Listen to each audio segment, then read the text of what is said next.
que luchó contra el franquismo y que ahora mínimamente está medio establecida o pseudo establecida. La pregunta que también un poco que hice el otro día a tu compañero, a Julio Iglesias, que le llamo yo, fue que ¿por qué le cuesta tanto en esta España esa izquierda a decir no me importa de dónde vienes, no me importa dónde militaste, no me importa a quién votaste, no me importa de ti nada, lo único que quieres hacer una unidad popular, o llámalo como quieras, un Pokémon, un frente cívico o una caja de ahorros, en lo cual todos votemos una opción electoral. Yo dije ya el otro día que no, yo soy un no votante más que un votante, y desde que conozco el proceso latinoamericano, desde este verano y tal, me estaba replanteando que la opción electoral podía ser una opción que podía ser utilizada para el empoderamiento de las clases populares o de la ciudadanía. No me habéis convencido, tal venía convencido de mis viajes por internet en América Latina, que creo que eso está costando mucho en este país. No sé si me explico bien o me expliqué el otro día mejor.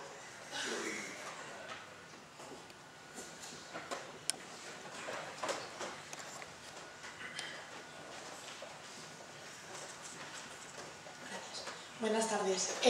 Yo la pregunta es sobre un punto concreto de la charla, y es que cuando se comentaba que uno de los primeros pasos que hay que dar para construir la unidad de las clases trabajadoras, por decirlo de alguna manera, o de la mayoría social, hacías mención al elemento identitario nacional, las banderas, los himnos, los mitos, etc. Claramente en España tenemos un problema por el pasado histórico muy reciente. Entonces me gustaría que explicaras si tienes alguna idea de cómo podemos trabajar eso aquí, y porque efectivamente es uno de los discursos que poco a poco se van trabajando desde la izquierda, pero claramente considero que es muy difícil. Y luego también, ¿cómo crees que se puede conjugar eso con el hecho de que los únicos elementos identitarios que parece que sí que funcionan son aquellos elementos identitarios nacionales a pequeña escala? Y con eso me refiero a Cataluña y a País Vasco en concreto. ¿Por qué allí sí que parece ser que funciona ese elemento identitario de la mayoría, pero claramente es un elemento identitario de separación, y en vez de tener elemento de unidad con el resto de la clase española o nacional en este caso?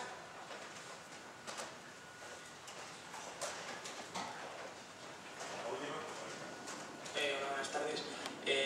Yo te quería preguntar por un caso concreto en Bolivia, creo que fue hace un año, que como un presidente, viniendo de las clases pues eso, más desfavorecidas o más olvidadas, o un sector más escondido en la sociedad, luego el caso que ocurrió con lo de las autopistas por las selvas, que realmente fueron los propios indígenas los que se oponían al presidente, que no sé si tendría también alguna razón con que al final pues el neoliberalismo también llega a todos los lugares, o si lo podrías explicar un poco.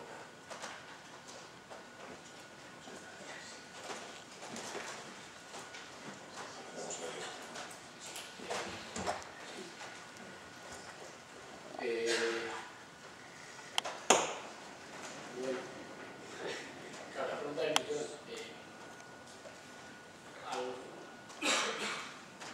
Hablo individualmente. Yo he hecho una parte muy sustancial de mi experiencia política aquí, pero también otra, por lo menos igualmente importante, en América Latina. Y los aprendizajes políticos se hacen en función de la intensidad política en el lugar en el que vives. Por tanto, cuando vives momentos o episodios de mucha intensidad política, empapan mucho, y cuando vives momentos, digamos, de relativa calma, eso empapan pocos. Eso significa que sobre la pregunta de en qué medida se pueden equiparar estos particular a algún intento, digamos, que estaría detrás de la iniciativa Podemos, bueno, yo diría que hay evidentes semejanzas en, digamos, en el discurso y la apuesta de algunos de los que hemos colaborado en esa iniciativa, no de todos, pero de algunos de los que hemos colaborado en esa iniciativa, con una lectura de las experiencias latinoamericanas que necesitan, no obstante, una fortísima traducción, porque claro, los contextos son muy diferentes, pero evidentemente esa hipótesis, la misma pregunta ya es una pregunta que data de la preocupación, digamos, de ese método más o menos comparado con los episodios latinoamericanos. ¿Cómo puede ser que habiendo tanto descontento, ese descontento siga fragmentado, no sea capaz de articularse, se exprese o no se exprese o esté, digamos, por fuera de los cauces que deberían servir para articularlo, y cómo uno, por esos pedazos, trata de poner encima de la mesa o de precipitar dinámicas de unidad popular? Yo creo que, digamos, hay un fenómeno de contaminación evidente, aunque evitando claramente los riesgos de lo que sería una simple como traducción mecánica, ¿no? Y obligándose a discutir todas las diferencias, que son muchísimas. Por ejemplo, bueno, comentaba la compañera la diferencia de la cuestión nacional, o la diferencia de hasta qué punto aquí la transversalidad se expresa más en términos ciudadanos que en términos, digamos, populares. Porque la gente, su propia existencia sociológica en el día a día, no se comporta, se piensa y vive en tanto que comunidad y en tanto que pueblo, sino más en tanto que ciudadano que le reclama a la institución que hay de lo mío, que hay de mi ventanilla, yo pago mis impuestos si quiero, no sé qué. Esto tampoco es una cosa que yo diga con particular ilusión, pero me parece que la articulación, digamos, popular, transversal, tiene más que ver aquí con disputar lo ciudadano que con disputar lo popular. Creo, lo cual también es un límite clarísimo a la posibilidad de ruptura, porque los ciudadanos pueden protagonizar cambios políticos, pero no protagonizan revoluciones normalmente. Pero ese es un dato, creo, de partida. Y bueno, pero creo que es evidente, digamos, en el discurso, en las apuestas y en los análisis de algunos, es evidente el aprendizaje y la discusión de los fenómenos latinoamericanos. Yo, digamos, por respeto al planteamiento de la charla y por lo que venimos a comentar, tampoco quería discutir los fenómenos latinoamericanos, pero se nota que hay muchas cosas de estas que nos han permeado algunos a pensar cómo se puede convertir el descontento inorgánico en voluntad popular de cambio, ¿no? con todas las traducciones necesarias, ¿no? Pero sí, es evidente. En mi caso, por lo menos, es evidente, y tampoco es un secreto porque lo escribo, lo digo, lo intento analizar y poner encima de la mesa. Con la cuestión de la unidad popular, también, ¿no? que es un poco la misma, pero con la cuestión de la unidad popular y los partidos de izquierdas, hay que decir que los partidos, las fuerzas políticas que sirven de catalizador para este cambio no son partidos de izquierdas. No lo son. Pero no es que sean partidos que, asesorados por un asesor de marketing, se han callado que sean de izquierdas para conseguir la mayoría y luego lo dicen, y luego se quitan el disfraz y dicen, el FMI es de izquierda. No, en realidad son fuerzas políticas, son personas que en la mayor parte de los casos no vienen de la izquierda, no piensan con las categorías y los términos de la izquierda, y no interpelan a la gente enfadada con los términos de la izquierda. Digo, no es un engaño, es una realidad. Y de nuevo no estoy haciendo una apología, digo lo que me parece que ponen encima de la mesa. Esto es, no sé, el presidente Chávez no es hasta el 2006 que habla de socialismo. 2006. Y gana las elecciones en el 98. Y mientras tanto, lo que funda es una organización con importantes ambivalencias en lo ideológico, de corte nacionalista, lo cual en las periferias suele necesitar o suele conllevar el antiimperialismo, y una identificación de los intereses del país o los intereses de los más desfavorecidos. Claro, y no puede decir, bueno, soy la izquierda con otro nombre, pero es que en política los nombres no son todo, no son una etiqueta que se pone a posteriori, son lo que sirve como símbolo para aglutinar en un sentido o en otro. Y la organización que funda, los círculos bolivarianos, el movimiento bolivariano en la República, no solo no son organizaciones de izquierda, sino que tienen integrantes que después obviamente se irán desgajando y se irán yendo a casa, pero que no son en absoluto de izquierdas. Hay que recordar que el presidente Chávez al principio hace declaraciones sobre el capitalismo con rostro humano, la tercera vía de libros. No porque estuviera engañando, sino porque está haciendo un tránsito, está haciendo un aprendizaje político. Si hubiera sido una propuesta, digamos, netamente de izquierdas, no habría conquistado esas mayorías populares. Porque normalmente las mayorías populares, para cambiar, se aglutinan en torno a denominaciones y narrativas nuevas, que no están usadas, y que hay más nuevo que un nombre propio que no existía antes.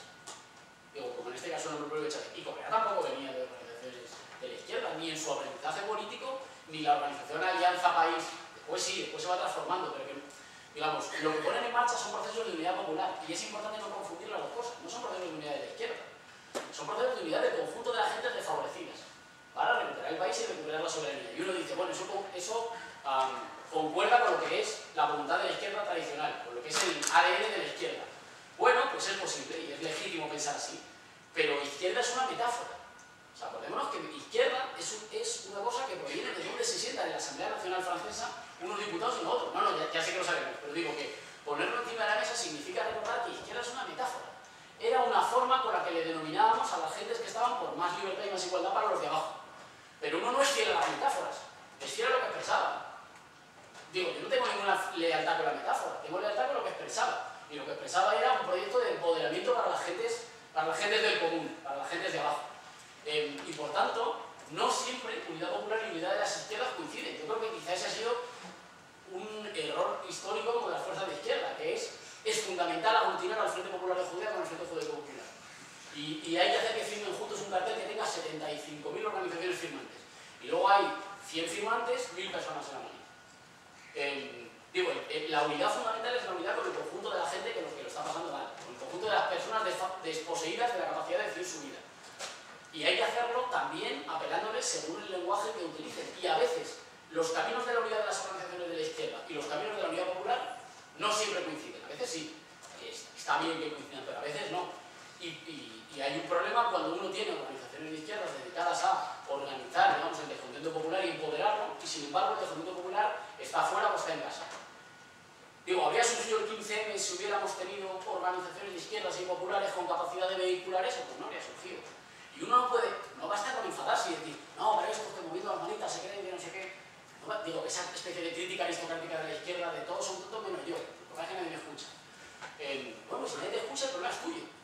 Porque básicamente tú es con esa gente con la que quieres cambiar las cosas. Porque no las vas a cambiar tú solo. Bueno, inténtalo. Y si lo consigues, pues oye, una medalla, un mérito civil, pero lo vas a querer cambiar con el resto de la gente. Y el resto de la gente se expresa con términos y con sensibilidades y con voluntades que... Entonces, no siempre, digamos, la unidad popular, la unidad de los desfavorecidos se expresa en los términos de la izquierda, aunque avance en un sentido de ampliar las posibilidades de igualdad, de libertad y de posibilidad de la gente común para decidir sobre su vida. ¿Por qué eso no sucede en el caso del Estado español? Bueno, pues, no sé, ya digo, yo creo que a mí me interesa menos la cuestión de la unidad de las izquierdas que la cuestión de la unidad popular a mí.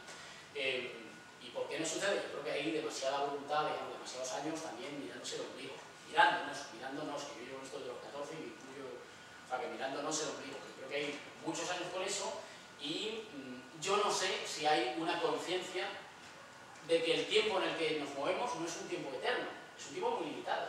Esto es, la ofensiva oligárquica va a transformar de manera drástica el país. Y por tanto, la ventana de oportunidad que abre la crisis se va a cerrar.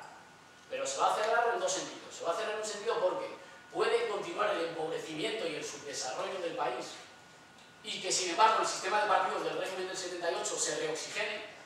Hay un poco el PSOE, es un poco Izquierda Unida, que hay un poco el PP, es un poco PID, y bueno, que es un pacto a dos con con los partidos nacionalistas de derecha, pues ahora es un pacto a un poco más. La deslegitimación de las élites se puede reoxigenar, porque fueron un poco hábiles, o sea que no sé si... yo en esto soy pesimista, pero creo que si el PSOE presentara a una persona que más o menos pareciera joven, pues podría recuperar 5 puntos. Quiero decir que no hay tanto una crisis del conjunto de los mecanismos de representación como de las élites concretas que gobiernan. Y esta crisis se puede cerrar. Y la segunda parte por la que el tiempo no es infinito es porque creo que nos enfrentamos a una cosa similar a lo que hizo la Thatcher en Inglaterra, lo comentábamos antes, que es cuando se acabe o si se sigue prolongando el proyecto oligárquico, el país que van a dejar después es un país en el que han sembrado sal en la tierra, en el que no va a crecer nada. En términos provocativos, antes lo hablábamos con un café y decía, ¿a qué dedican sus vidas el conjunto de las gentes que militan en la izquierda o los movimientos populares? Pues son funcionarios, son sindicalistas, trabajan en la universidad, trabajan en algún partido, trabajan en el tercer sector, y eso sería el 80% cuando trabajan. Eso sería una parte fundamental, porque para militar hace falta tener mucho tiempo y una cierta seguridad material. No es la gente más desesperada, por desgracia, la que suele militar. Son exactamente esos nichos laborales los que están siendo destruidos por los que no van a quedar por la ofensiva oligárquica. O, no sé, la destrucción de los barrios como terrenos de agregación o de las plazas como terrenos de encuentro y del tejido popular, la destrucción de las identidades populares, la destrucción del terreno laboral, la destrucción, digamos, hay todo un proceso de destruir el terreno social y de meter miedo a la gente y domesticarla que puede ser exitoso. Digamos, el empobrecimiento, la represión, la desmoralización y tal pueden ganar. No, de hecho, lo normal es que ganen, tienen todo a su favor. Pueden ganar, y pueden ganar en un plazo corto, en el que incluso si luego el PP a la gente le cae mal y entonces ya no lo vuelve a votar, ya ha cumplido una tarea histórica. A destruir, como hizo la Thatcher, sí. Luego la Thatcher es destituida y entonces hay destituido, digamos, su partido la aparta y luego pierde unas elecciones y la gente está muy enfadada y dice que la Thatcher lo hizo muy mal. Pero no ha vuelto a haber sindicatos de clase profesionales en Inglaterra. Y ha destruido los barrios y le ha partido el espinazo a los mineros que eran, digamos, la vanguardia de las movilizaciones obreras, y ha destruido las comunidades populares y ha convertido lo que antes era, no sé, digamos, ahí, eso, el libro este de Owen Young, de Chaps, tiene sobran algunas páginas, pero tiene una parte de reflexión de eso, lo que es toda una destrucción de las comunidades obreras que cambia el país para siempre. Y entonces, Ken Loach ya no hace películas de victorias, sino que hace películas melancólicas de derrotas de lo que fue la vieja clase obrera, que son muy hermosas, pero que son películas de una derrota. Y yo creo que la ofensiva oligárquica va muy rápida, mucho más rápida de lo que vamos nosotros. Entonces, a veces, escuchando algunas discusiones o proyectos de la izquierda, me da la sensación de que, bueno, de que este diagnóstico, creo que este diagnóstico no es compartido. No todo el mundo comparte que la ofensiva oligárquica va tan rápida que con unos años más ha sembrado sal en la tierra y estamos en otro país. Estamos en un país en el que, por ejemplo, la siguiente generación que se incorpora al mercado laboral no sabe lo que es un convenio colectivo ni lo va a saber nunca. No sabe lo que es tener derecho a las pensiones, lo voy a tener francamente complicado a tener pensiones, no. Pero no es solo que me fastidia que hay términos individuales, sino que has destruido la memoria de que tienes derecho a tener derecho. Y por lo tanto has domesticado a la población. Y cuando veo algunas discusiones sobre comas o sobre puntos programáticos o sobre... claro, creo que si consigues una mayoría popular con ese discurso, pero no es un discurso que diga abiertamente que tú lo que quieres es mañana socializar por medio de producción, luego cuando llegues al gobierno te vas a encontrar con el problema de que, joder, bienvenidos a ese problema. O sea, cuando el problema que tenemos ahora es que 400.000 jóvenes se van del país cada año, o sea, que estamos perdiendo el país entero. Entonces, me da la sensación de que a veces en algunas discusiones parece como si tuviéramos todo el tiempo del mundo. Voy un poco más rápido porque me extendí mucho. Sobre la cuestión de la plurinacionalidad en el Estado español, que es, bueno, no voy a decir la cuestión, pero una de las cuestiones gordas difíciles de solucionar. Aunque ya sé que lo sabes, me permito recordar. Cuando hago la descripción de en qué medida el descontento fragmentado se articula en bloques populares en América Latina, no hago un recetario para el caso del Estado español. Hago una descripción de cómo sucede aquí. Y ningún fenómeno se repite nunca. Y será con muchas diferencias. Es verdad que podemos constatar que, hombre, no es que todas las izquierdas se tengan que hacer nacionalistas. Que tampoco es un problema, digamos, porque el nacionalismo es casi un continente vacío al que le caben contenidos de lo más diferente, de lo más dispar.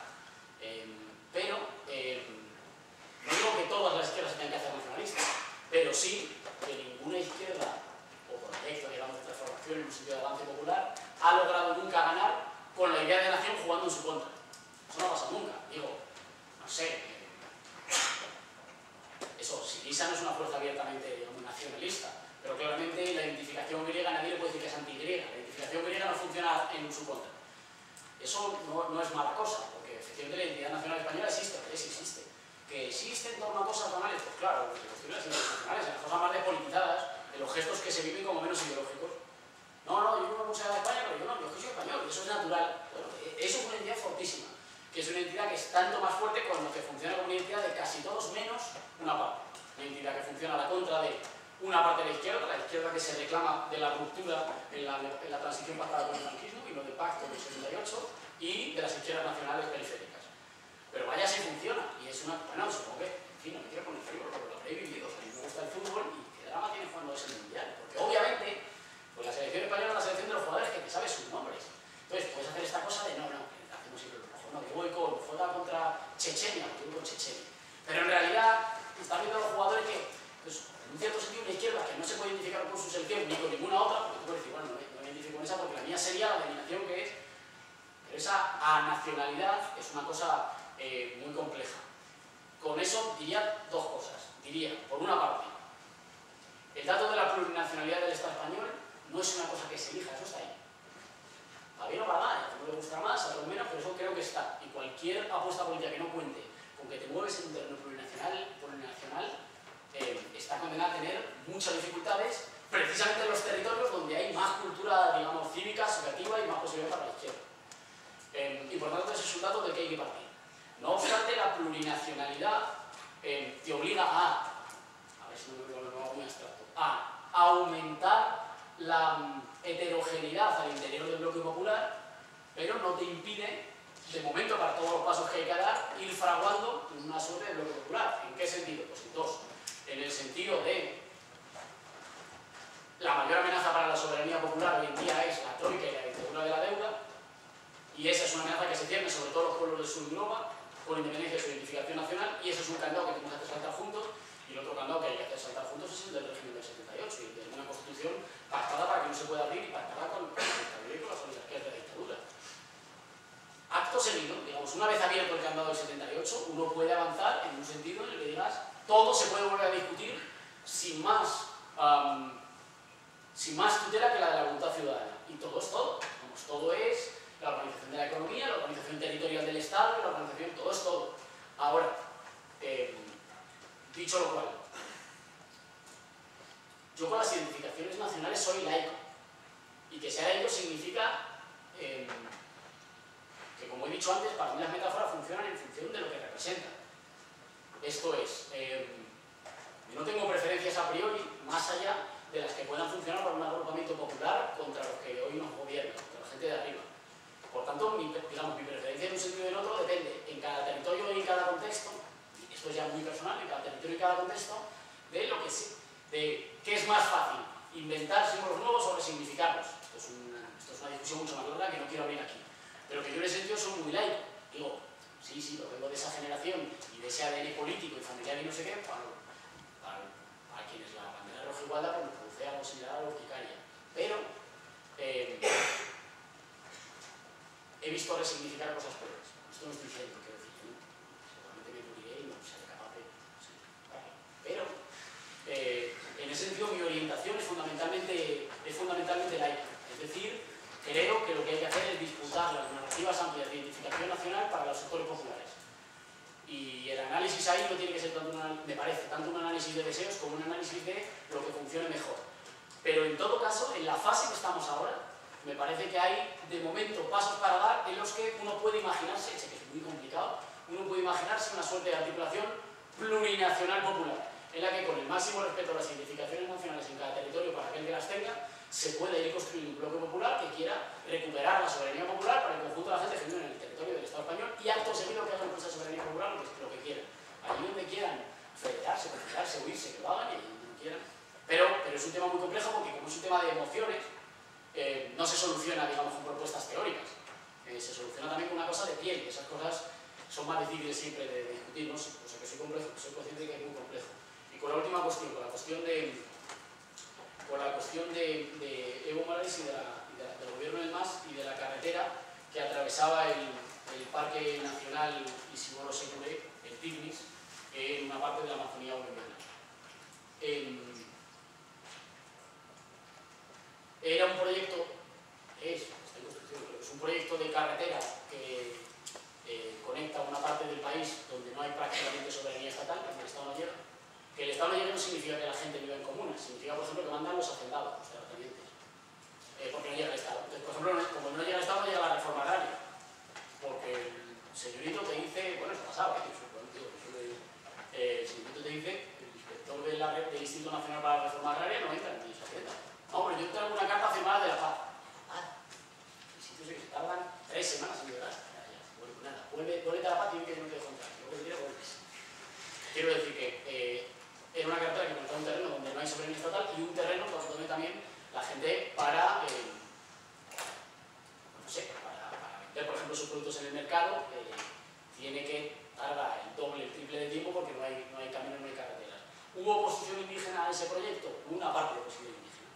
Lo indígena no es, en ningún sentido lo indígena es como, no sé, del Atlético de Madrid o de Madrid, pero son cosas que se eligen.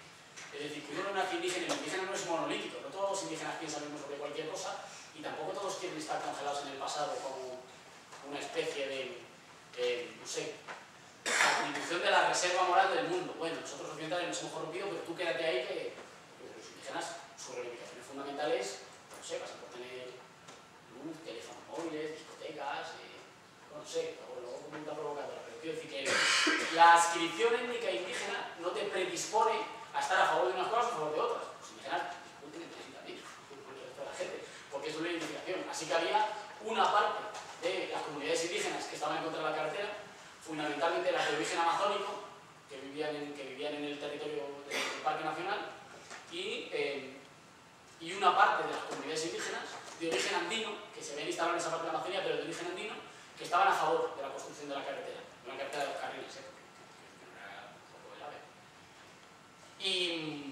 Y entonces hubo un cierto conflicto y el gobierno accedió a hacer un referéndum en las comunidades.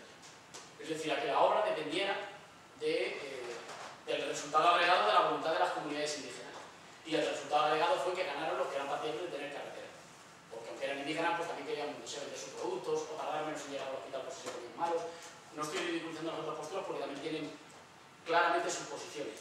Pero quiero decir que ni lo indígena es monolítico, ni hay una solución única a la cuestión de ese choque entre desarrollo y sostenibilidad ecológica y comunitaria.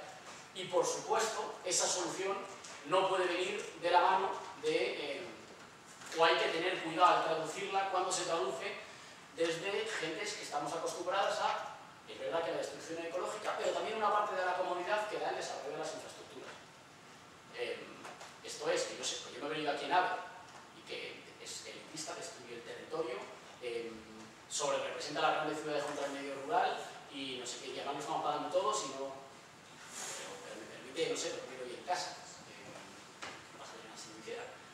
Digo que también nos proporciona comodidades y que hay una parte en la crítica, hay una parte, digamos, de oposición nítida de las comunidades indígenas o de las posiciones de algunos sectores de los movimientos sociales que no están a favor de transar, digamos, desarrollo por sostenibilidad, ¿no? Por ejemplo.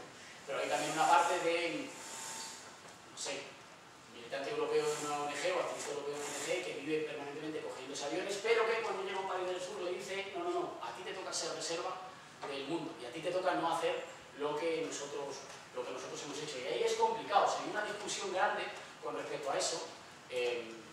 Escribieron una cosa algunos sectores que estaban antes con el gobierno de MAS en Bolivia, que no me acuerdo cómo se llama, que fue donde estaba también después por el vicepresidente boliviano Barcelona, que con mucha mala leche lo llamó, y muy bien escrito, lo llamó el coenejismo enfermedad del izquierdismo, que es un libro que está para descargarse, por el título, la polémica subió de tono, y en la que decía, bueno, ¿en qué momento nos han elegido nosotros para ser el pulmón verde del planeta? Porque ustedes se desarrollan, claro, como ustedes se desarrollaron y destruyeron todo su medio ambiente, resulta que a mí me toca no solo salir de la pobreza, sino salir sin tocar un árbol. Porque yo dentro de un árbol hay una ONG belga que me va a decir cómo se te ocurre tocar este árbol.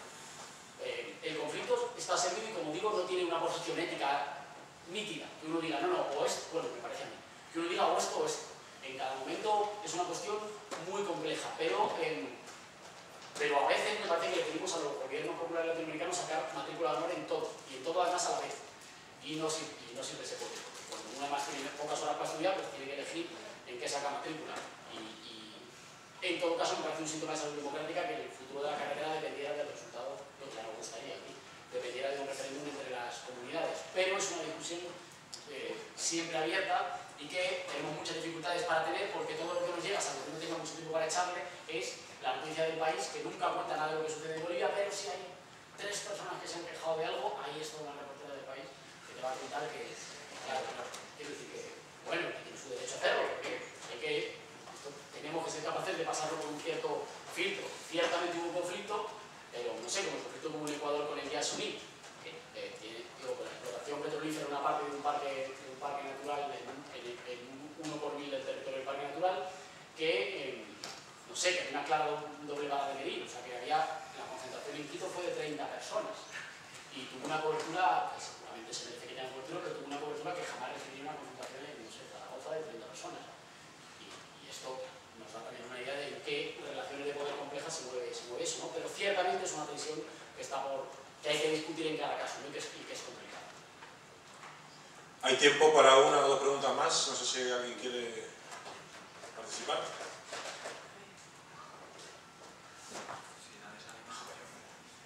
Hago yo una, si nadie se anima ya, y vamos cerrando.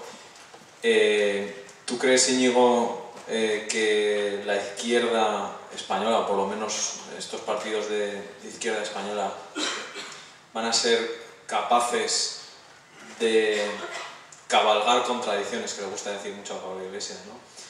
Y cambiar un poco esos símbolos o esos significantes que ha utilizado siempre y que ha abanderado, cambiarlo para poder conseguir un mayor consenso y poder llegar a superar esos límites naturales de la izquierda?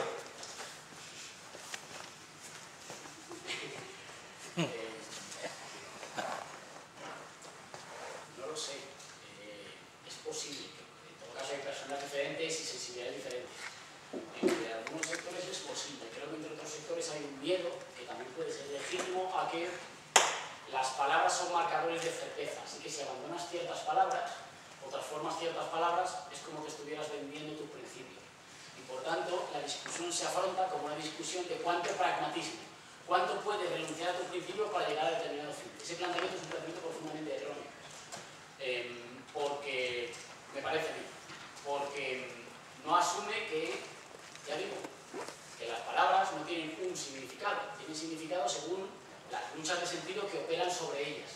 Y que, por tanto, la elección de un tipo de estrategia o de otra, el pelear sobre un tipo de terreno o de otro, sobre unos conceptos sobre otros, o sobre unas reivindicaciones o no sobre otras, es una parte fundamental de la pelea. Esto es, que si me llegaran a mí a hacer una metáfora, la política, hace mucho tiempo una discusión, tenemos la discusión si era boxeo o si era ajedrez. Yo creo que más ajedrez, pero no. Hay una cierta concepción de la política, según la cual la política es, supongo que habéis visto la película de Teijer, en la que, bueno, se procesa que están los ingleses, pues, una serie de tortas, hasta que por una vez en la historia nos sonríe y ganamos lo bueno. Lo que me parece que esa concepción de la política olvida es que la política empieza antes de que se constituyan los bandos. Cuando tú ya estás en la explanada esa inmensa y tienes a todos los ingleses delante, ya está. La cosa es que antes de que se configuren las posiciones, tú ya, digamos, esa es la pelea fundamental, la guerra por configurar las posiciones. Y en esa guerra por configurar las posiciones hay que tener en cuenta que la gente no toma posiciones homogéneas en todos los temas. Esto es, y lo electoral solo es una parte de la política y además no la fundamental, pero ayuda a las metáforas porque simplifica las cosas. Hay gente que si obligas a votar en términos de si vota teniendo en la cabeza que el principal problema es que los catalanes quieren romper España, pueden votar al Partido Popular. Si vota teniendo en la cabeza que estamos echando a cientos de familias cada semana y cada mes de sus casas, puede votar en otro sentido. ¿Qué quiero decir con esto? Quiero decir que si tú elijas los términos del enfrentamiento y las palabras y el discurso con el que reordenas las posiciones, puedes construir mayorías en un sentido o en otro. Y que normalmente las identificaciones nuevas que desbordan el orden político existente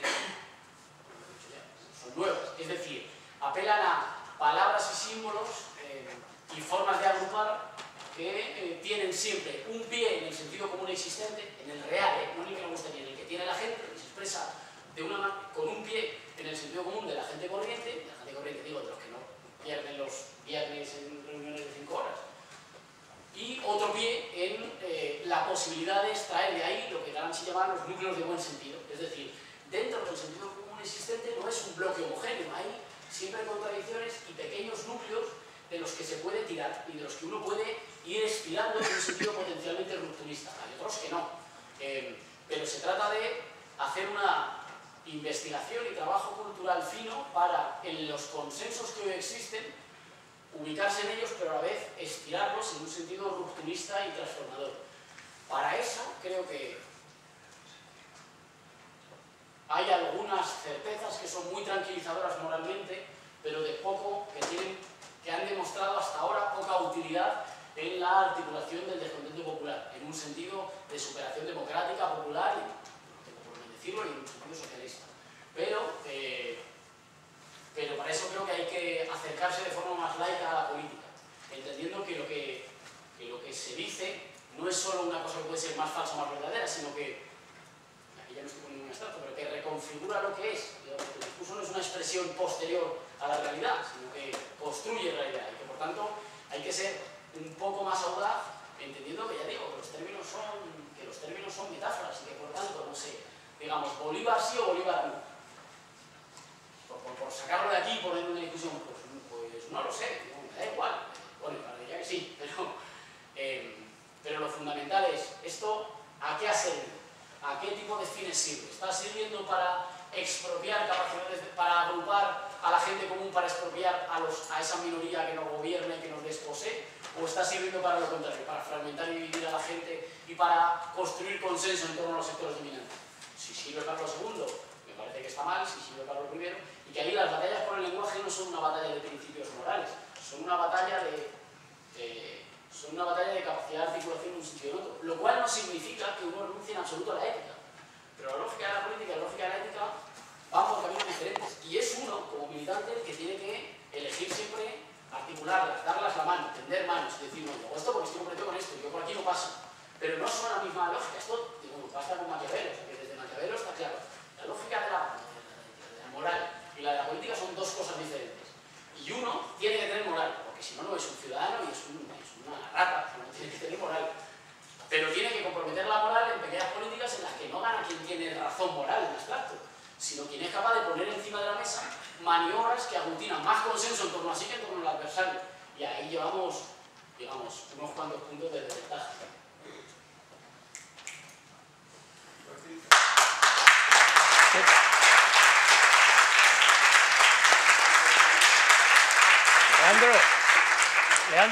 Leandro.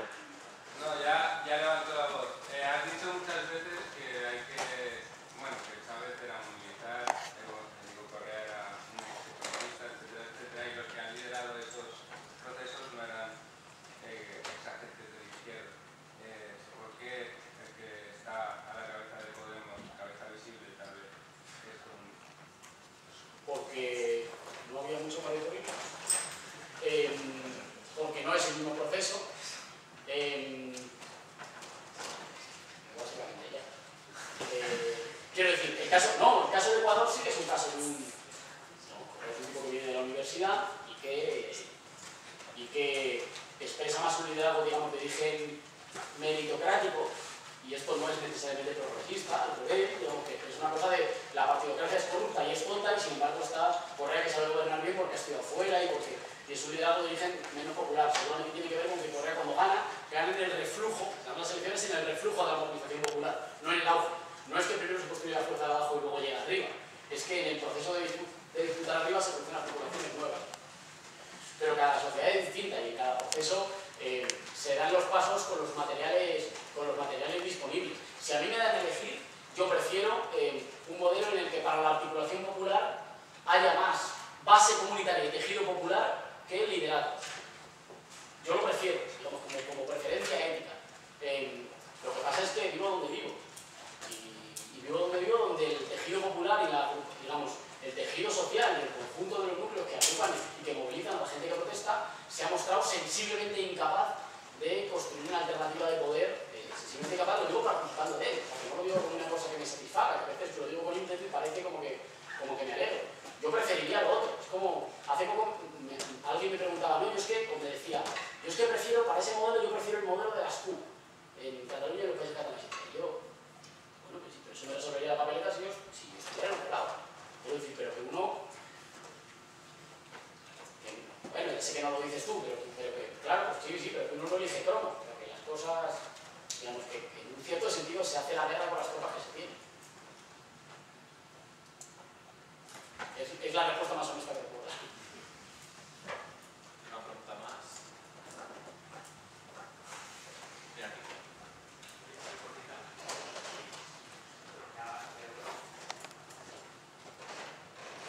Y todos estos champiñones que han surgido ahora, ¿no? Estas organizaciones que han surgido como champiñones en este proceso actual en el Estado español, ¿cómo articular todo esto, ¿no? Pues el Frente Cívico, la Red de Solidaridad Popular, Podemos, etcétera, ¿no? Yo creo que nos confundiríamos si intentáramos hacer otra vez una fusión de siglas o fraguar siglas para que la gente tenga carne y tenga lealtad a unas siglas. Antes decía también broma, y lo he dicho más veces, que de siglas andamos bastante bien. De hecho andamos bastante bien sobrados, pero falta el pueblo, pero siglas hay. Y hay muchas, además cada uno puede elegir ahí para estar primero. Bueno, todos conoceréis en todas las redes internet que han ido cambiando de siglas permanentemente y se pueden acabar... o sea, es difícil que se les claro, siglas tenemos, siglas no andamos mal. Lo que andamos peor es de pueblo. Entonces yo creo que no se trata de fraguar más siglas ni de más carne, se trata de empezar, si me permiten la metáfora, y no me estoy escapando con la metáfora poética, pero de inventar una melodía y tararear juntos una melodía que en cada territorio y según cada persona tendrá una sintonía, o variaciones concretas, que no obligue a la gente a renunciar a dónde viene ni a cuál es su organización, que cada uno venga a la organización que quiere y que le parezca más útil, y que empiece a tocar una melodía similar que sirva para ir amalgamando, sin obligar a la gente a renunciar a su identidad propia, ir amalgamando cosas en un sentido de unidad popular. Y en ese sentido, la hipótesis, por ejemplo, con la cuestión de los círculos Podemos, lo más interesante es que no sea ni otra marca ni una amalgama de marcas, sino que sea una dinámica de desborde popular en la que la gente, digamos, se vaya sumando a una suerte de sintonía y la vaya haciendo propia en cada territorio, añadiéndole las reivindicaciones o las variaciones que le parezcan más útiles. Me parece más importante empezar a poner encima de la mesa una narrativa y una dinámica de articulación popular que intentar pensar que alguna organización va a ser, o alguna suma de 2, de 3 o de 4 organizaciones va a ser la suma de organizaciones que va a conseguir reunir el conjunto del descontento popular, ¿no? Quizá tendrá más sentido ir pensando en esas cosas. Los símbolos, las canciones, las emociones, los hitos, el tipo de discurso, las palabras, la forma de dirigirnos a nuestro compañero de instituto que nunca nos ha, de colegio o de oficina o de barrio que nunca nos ha hecho caso, pero que está sufriendo las consecuencias de la crisis y se puede sumar una dinámica de, ya digo, de unidad popular y ciudadana, seguramente más ciudadana y menos popular, a mi pesar, pero por las condiciones sociológicas del Estado español, y que se puede, ya digo, que se puede sumar a una dinámica así siempre que no se le obligue a enrolarle otra vez para otra, digamos, al Frente Popular de Judea. Pues si es rapidita porque... ¿Y por qué creéis, que decías antes, que no venís a decir en los Estados Unidos latinoamericanos no vienen de la izquierda? Porque no, porque vosotros que sois gente claramente de izquierdas vais a conseguirlo y gente como vosotros estudiará por el partido de X o incluso Ciudadanos. ¿No crees que sobre el terreno tienen más posibilidades? Es posible.